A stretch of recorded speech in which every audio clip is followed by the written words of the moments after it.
Okay, can I have your name and what organization are you from? Yeah, my name is Kevin Baker and I'm with March Forward.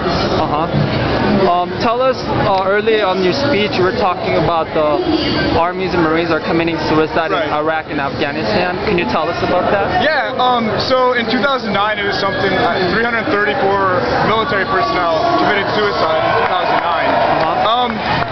In Afghanistan in 2009 it was something like 320 were killed in combat and 150 in Iraq. So people are killing themselves at a higher rate than are dying in combat in these two war zones. And that's because soldiers, when they deploy to Iraq and Afghanistan, they realize that they're not fighting an enemy, that they're harassing the civilian population of Iraq and Afghanistan. They're essentially attacking people that are defending their homes, and they're coming back from Iraq and Afghanistan and being neglected by the same government that asked them to fight. They're not providing them with health care. Like Fort Lewis has 25,000 soldiers with anywhere between 30 to 60 fluctuating psychologists and psychiatrists. The numbers are inadequate in itself to treat soldiers that are trying to get help out of it. Are more soldiers dying now compared to the first war? In which war? When the war to Iraq just broke out? Yeah, as of right now? Yes.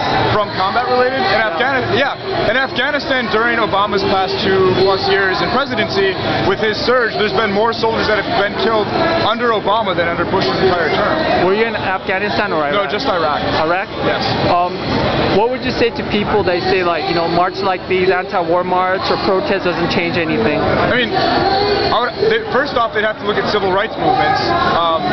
They'd have to look at Egypt. They'd have to look at Tunisia. They'd have to look at the history of all civil movements. But obviously, a single march isn't going to end the war in Iraq or Afghanistan.